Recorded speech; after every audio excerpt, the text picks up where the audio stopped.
All right, thank you all. So we do want to leave time at the end for everyone to make a closing statement. But before we do that, we want to try something unusual, perhaps, which is we want to give each of you a chance to ask one of the other candidates a question. And so what I'm going to ask our timers to do is give 30 seconds for the question, 1 minute for the answer. I'll try to keep repeating that.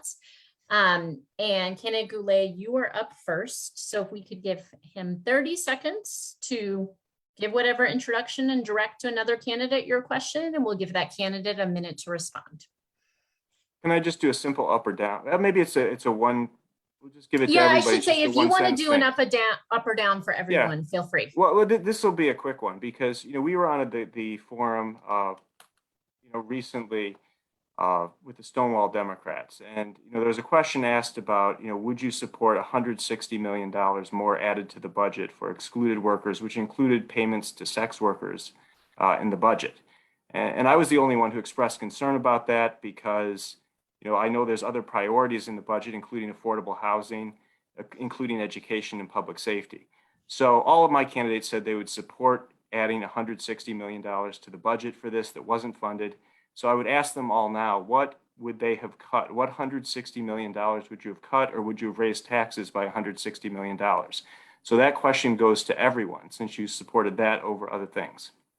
And I'll go through quickly and ask you just to keep your responses quick, obviously as a matter of time, but perhaps try to stick to 30 seconds, and we'll go with Ben Bergman, candidate Bergman first. Great. Well, thank you, Eric. As you know, I don't like up or down questions. And if you looked at my questionnaire, I don't support some of the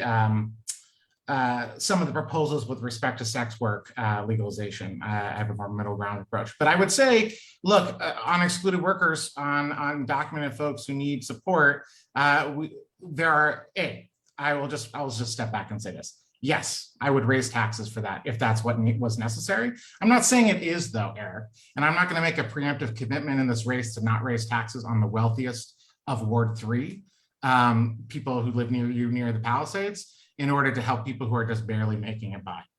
Thanks. Candidate Brown. No, I do not support that at all. Candidate Finley. You supported it at the forum, Deidre. So I would ask not to interrupt answers. You got your chance. I hear you. Candidate Finley. Sex work is work.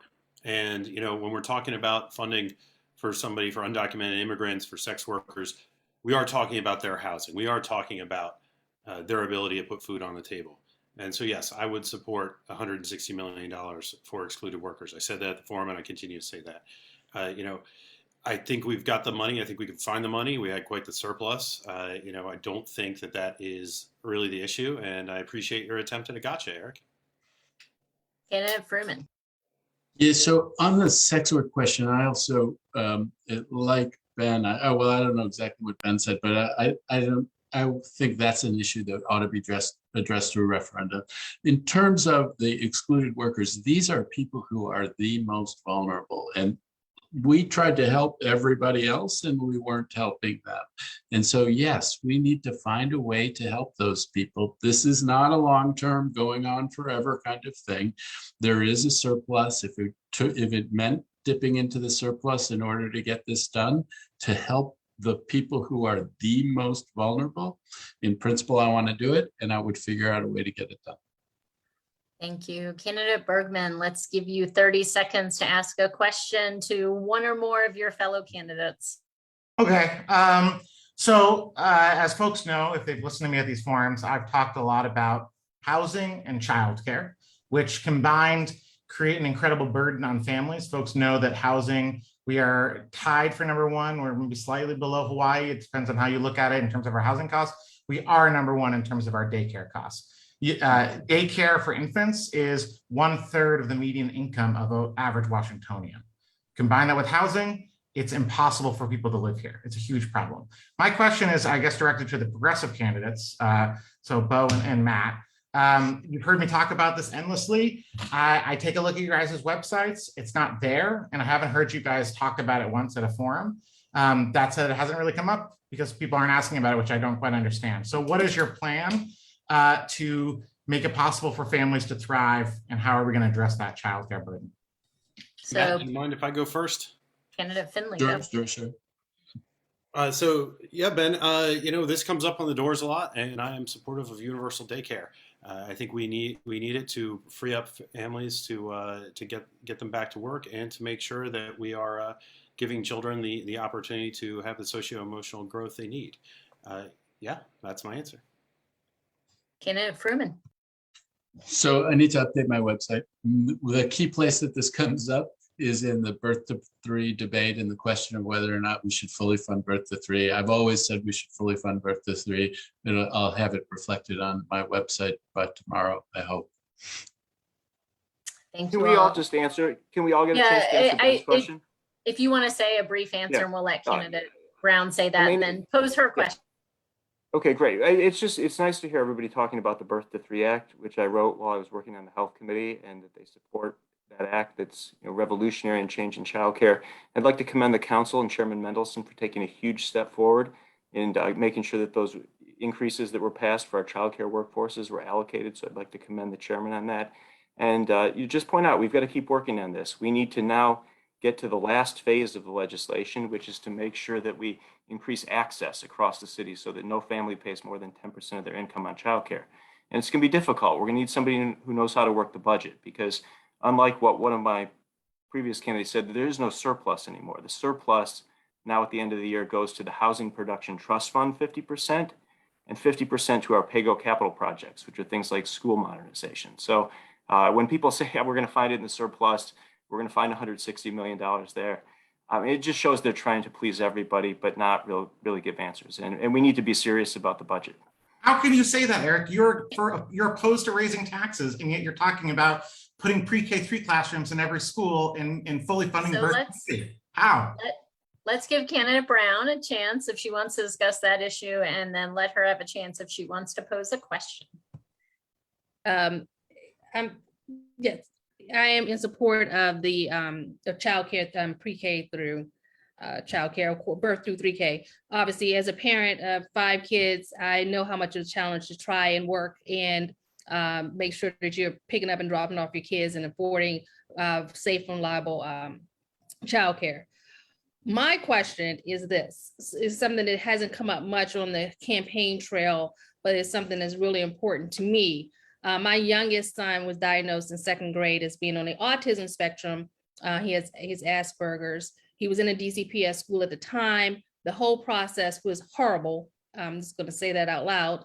And so my question becomes, what do we do as a community to ensure that our kids who are in the community who need special education are able to attend school in the city, if not in the ward? My son is bused with several other kids to Laurel, Maryland.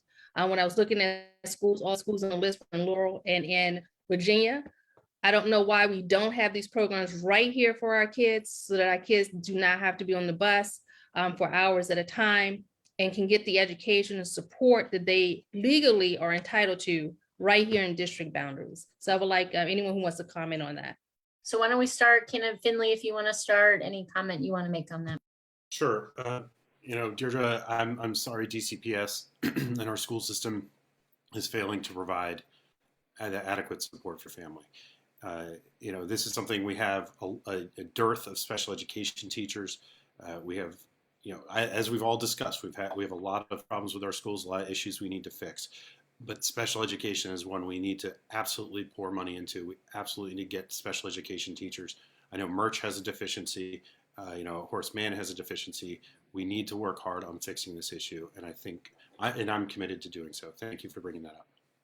Thank you, candidate Fruman. Yeah, I mean, when you look at the numbers on special ed and you see how children who are in special education are performing and what kind of growth we're seeing, it is really terrible. I mean, we are falling on our faces, failing, and we have for years, year after year, and it gets papered over, and we give ourselves a parade as if our schools are working so well when the kids who need us the absolute most are being let down. We gotta treat this as something that's serious. We gotta stop patting ourselves on the back and saying how great we are. there are way too many people who are being let down by the system as it works today. I'll be with you there to make sure that we do. Thank you, Candidate Goulet. Well, Deirdre, I'm sorry to hear about your child's experience at the school, and that's really heart-wrenching. And what we, I think, need to do to address that is take a second look at, first of all, this two-step process. First of all, make sure the funding is there. When I was the council's or the city's budget director back in 2011, we raised the level 1 through 4 rates for add-ons for special education, and that actually really did improve services that the schools were providing. But then money is not the only thing. We need to then follow up through oversight to make sure that if we increase funding through the adequacy study, which it sounds like we need to do, then we need to make sure that the schools are delivering the services in a way that's appropriate for any child's IEP, and make sure that those needs are being met in our neighborhood schools, because no child should have to be bused out of state. They should be able to receive an education in an inclusive setting in their neighborhood school. And that's something that I fully support. So I'd be glad to work with you on that. And I'm excited, that we have an opportunity through the adequacy study to hopefully address the unfortunate situation that your child faced. So I'm excited to work with you, and I'm sorry to hear that. Thank you, Candidate Bergman, your comment there. Yeah, I mean, I'll echo what Eric said. I mean, I think I know folks who, on a pro bono basis have represented families trying to get the services that they deserve, and they have to go through a prolonged, legal process often. And that means that the folks who are able to navigate that are the folks who have resources or have insights into the system. There are a lot of kids who don't get even, placed out of state because their parents are not able to navigate it. They don't know about it. It's a huge problem. It's a funding issue, but it's also reorienting our bureaucracy towards actually making sure that kids are getting the services they need and aren't fighting kids. When a parent says that my kid is struggling, that should be a 3-alarm fire, and we should figure out how to help them, not subject them to basically a litigation process. Thank you all. Candidate Finley, it's your chance, your turn, if you want to pose a question to your fellow candidates. All righty. Well, thank you for the opportunity. And Bill, I know this is your doing. Thank you for it. So over and over, we see what the root cause of poverty. Thank you. we see the root cause of poverty of crime is poverty. And, we've seen it with the pandemic job losses over the past 2 years. Given the evidence that cash transfers work, that Thrive DC showed this, Chicago has shown this, that cash transfers have reduced violent crime both in DC and in Chicago. Will you commit to further funding pilot programs for cash transfer to low-income households at a level of $10 million next year to aid, to alleviate poverty and to further reduce crime? Candidate Fruman, you're up first on this one. So I guess I could go on for a while because to echo the things that Bo said, but the short answer is yes, that the success of that program requires that we pursue it more fully. Candidate Goulet. Thank you. So, right now, for me, I couldn't support it because right now we have a situation where there's actually underemployment. And I apologize, there's a helicopter going around here, which is kind of messing up my connection. So if you can't hear me. So the issue with the program would be is that right now there's underemployment in the city. We have jobs right now that we can't fill. So I would invest the money in the Department of Employment Services to create job training programs for our residents that actually connect to careers. I think that's the route we should be going because Bo's absolutely right on this. Poverty is the root cause of crime, and the way out of poverty is jobs and education. So those would be my two focuses, when elected, and also making sure that when DOES has a program, it doesn't end in a certificate, it ends in a career. So I think there needs to be a drastic reform of what we expect and we demand as a council member out of our programs at the Department of Employment Services to ensure that they actually create jobs to lift our residents out of poverty in this city. Candidate Bergman, your response.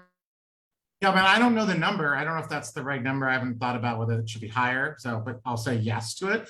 I think the child tax credit payment that people received this last year was, we know, big picture, the newspaper talked about how important it is, but I talked to people, I know that it made a difference knowing that there was that extra bit coming. I think the one thing I would add to it is I want us to look seriously at how we can help people who are unbanked in this city get connected into the financial system. Because I agree with Eric, job training is essential, but we underestimate the importance of being unbanked and being outside that financial system in all sorts of ways. Getting a job, getting credit, having the ability to receive financing for whatever one needs. So postal banking is something we could explore at the local level. We can push forward other initiatives that are small and some that are medium sized to try to connect people to the financial system, both in terms of building credit, learning about credit, getting a bank account, not relying on predatory payday lenders, et cetera. Thank you. Finally, candidate Brown. So I don't know what the budget number should be, but yes, I am in favor of continuing that program. But it's not an either or, right? So we can continue that program and also work on some of these other issues we've talked about tonight, making sure that people are able to earn a livable wage, that they have the training, the job skills, whether it's retraining or training in high school, so they can come out and become productive members of the community. Yes, of course, we can't have people who are unbanked, because when you're unbanked, then you can't participate fully in the economy. You can't get credit. You can't purchase a home. You can't do anything. And a lot of those who are unbanked, as we know, are in our marginalized communities. And then we have to do much better job of reaching out to them and pulling them in to the community so they can be productive members. But as far as the subsidies, I do believe that it's shown that it works. And so I think we should continue it. I'm just not sure at what financial level. Thank you. And then candidate Fruman, your turn for a question. I'm going to ask our timer just to make sure we leave a little time at the end. Let's do 30 seconds on the questions and answers on this one. Thank you. So I asked a question to Eric, but everybody's answering everything, so I give them the invitation to do that. So one of the things that gets talked about is school governance, and one of the questions is whether OSSI. We have under our system the most complete form of mayoral control, where the mayor controls the schools, but also controls the evaluator in OSSI. And the idea that you would have the evaluator be independent of the operator of the school seems intuitive to me, and maybe could result in clear information about how we're doing and less spin. But I'm curious, Eric, you oppose independence for OSSI? And is there anything about school governance you would change, or do you think we've got it just right? So candidate Goulet, you go.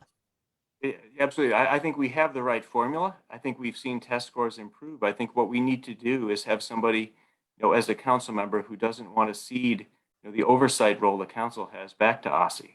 I think right now, I remember it back when we were before mayoral control, back in 2003, where buildings were falling apart, where textbooks weren't provided to students at the beginning of school, and school sometimes didn't even start on time. And oftentimes you had the members of the Board of Education just jockeying to be a council member, and they weren't serving students. So it was a broken system. So I don't support anything that goes back to something that doesn't serve our children well. And I frankly am ready as a council member to come in and provide oversight from day one of mayoral control. And I like the accountability, where if the mayor isn't leading on schools, if the chancellor isn't leading, if the deputy mayor isn't leading, they can be held accountable. So that's what I like, is accountability. And I'm ready to lead through oversight as a council member. So let's let candidate Bergman go next on that one. Yeah, so without oversight, mayoral control is deeply flawed system. We don't have oversight. Glad to hear Eric's going to reinvigorate oversight and get the folks that he worked with for many years to finally do their job on this. On OSSI, I actually don't agree with you, Matt, entirely. I think that we should spin off a separate agency that is independent, reports to the council, that does the data work to double check OSSI and to provide additional oversight. I think we should empower the State Board of Education, not to undermine mayoral control, but to sort of amplify the council's ability to look very closely at data and whether our school leaders are actually executing what they should, which I don't have confidence that we know entirely, because politics have infected education policy through the mayoral control system because of a lack of oversight from the council. Candidate Brown, you're up. So my oldest daughter's 28, she'll be turning 29 in about 4 weeks. So I've been at DCPS and independent schools parent for a long time. So I remember what it was like before we had mayoral control. What I will say is that it has gotten significantly better. And this is why, one of the reasons why our schools are overcrowded, because they've gotten better. And so I'm not in any rush to go back to what we had. I think we should work with what we have, fix what's not working, keep mayoral control, and make sure we have council oversight so that we can continue to move forward in the pathways that we've been going. Thank you. And then finally, candidate Finley on that question. Well, I think, echoing what Ben said, I've been arguing that we need an inspector general for education in the city. We may need a deputy editor for auditing education, a deputy auditor rather, in the office of the DC auditor. We don't have enough oversight. We are not doing robust oversight that we need to do. I think many of us agree here. We all agree that we want a committee on education that's strong in its oversight. But I think an IG would be very helpful and help hold OSSE accountable. Thank you. Thank you all.